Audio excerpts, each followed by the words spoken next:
Chemical properties हमने discuss किए थे अल्काइंस के।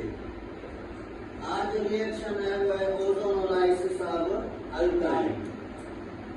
तो अल्काइन का रिएक्शन करेंगे ओजोन के साथ O3। अभी अल्काइन का जो फर्स्ट मेंबर है वो है एसिटाइलिन, तो CH ट्रिपल बॉन्ड CH। तो acetylene is the first member of alkyne. और अल्काइन में ट्रिपल बॉन्ड में एक सिग्मा बॉन्ड है, तो दो हमारे पास क्या होते हैं पाई बॉन्ड। अब एसिटाइलिन का रिएक्शन जब हम करेंगे ओजोन के साथ तो इसको बोलते हैं ओजोनोलाइसिस, एडिशन ऑफ ओजोन। अभी एसिटाइलिन में जब ओजोन की एडिशन होगी तो हमारे पास ये जो एक सिग्मा बॉन्ड और दो बॉन्ड ट्रिपल बॉन्ड में एक सिग्मा दो पाई बॉन्ड, तो सिग्मा बॉन्ड स्ट्रॉन्ग बॉन्ड है और पाई बॉन्ड हमारे पास क्या होता है वीक बॉन्ड है।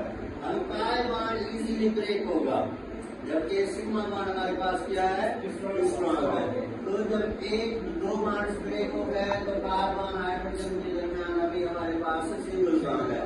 अभी ये जो पाई बॉन्ड है ये भी पाई बॉन्ड है, तो पाई बॉन्ड्स जब ब्रेक होंगे तो जाहिर सी बात है हर कार्बन को अपना इलेक्ट्रॉन वापस मिलेगा। तो ये बॉन्ड ब्रेक होने के बाद भी ये इलेक्ट्रॉन दोनों वापस आ गए, ये दोनों वापस आ गए। अभी ओजोन का फार्मूला क्या है हमारे पास O3 में से ये जो एक ऑक्सीजन है, लेकिन ऑक्सीजन के लास्ट ईयर में कितने इलेक्ट्रॉन होते हैं 6, टोटल 6 है।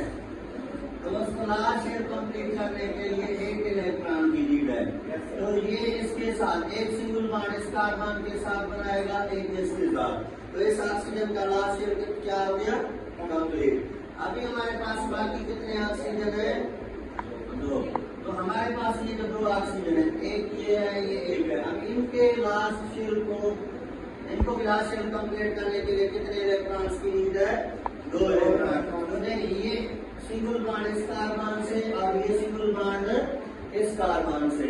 अभी देखिए ये जो आपस में एक बॉन्ड बनाएंगे तो यहाँ पे जो प्रोडक्ट इंटरमीडिएट प्रोडक्ट बन गया दैट इज ओजोनाइड।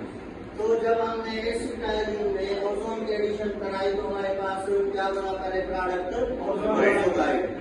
अब ये ओजोनाइड जो है ये फर्दर चेंज में जाएगा इन प्रेजेंस ऑफ जिंक। कौन सा है जिंक। अब ये जिंक मेटल जो है जब ये ओजोनाइड से रिएक्शन करेगा तो जिंक यहाँ से एक ऑक्सीजन को डिस्प्लेस करेगा। इसका मतलब है जिंक यहाँ एक ऑक्सीजन से रिएक्शन करेगा और यहाँ से जिंक ऑक्साइड क्या निकल जाएगा जिंक ऑक्साइड निकला। अब जब जिंक ऑक्साइड निकल गया तो अब हमारे पास क्या हो गया, देखें ये ऑक्सीजन चला गया तो हमारे पास ये जो बॉन्ड है ये तो बॉन्ड ब्रेक हो गया क्योंकि जिंक ने ऑक्सीजन को अपने पास ले लिया। अभी ये भी यहाँ से बॉन्ड ब्रेक होंगे, एक बॉन्ड ये ब्रेक होगा ये ब्रेक हो गया। अभी क्या हो गया कि इंटरमीडिएट प्रोडक्ट बाकी क्या बचा देते CH सिंगल बॉन्ड CH। अब इस ओजोनाइड में कार्बन और ऑक्सीजन के दरमियान कोवेलेंट बॉन्ड था तो इन्होंने इलेक्ट्रॉन शेयर किए ना। अभी एक इलेक्ट्रॉन है कार्बन का, एक इलेक्ट्रॉन है ऑक्सीजन का, तो यहाँ भी एक इलेक्ट्रॉन है कार्बन का और एक इलेक्ट्रॉन है ऑक्सीजन का।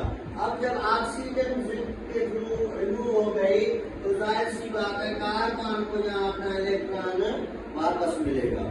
और इसी तरह ये देखें ये बॉन्ड ब्रेक हो गया तो ये ऑक्सीजन ने यहाँ सिंगल बॉन्ड बना लिया, ये बॉन्ड ब्रेक हो गया तो ये ऑक्सीजन ने सिंगल बॉन्ड बना लिया। अभी जब ये बॉन्ड ब्रेक हुआ तो इस ऑक्सीजन को भी और इस ऑक्सीजन को भी अपना इलेक्ट्रॉन वापस मिला। अभी देखिए कार्बन के पास अपना अनपेयर्ड इलेक्ट्रॉन ये है तो ये क्या करेगा, अब ये ऑक्सीजन के साथ डबल बॉन्ड बनाएगा।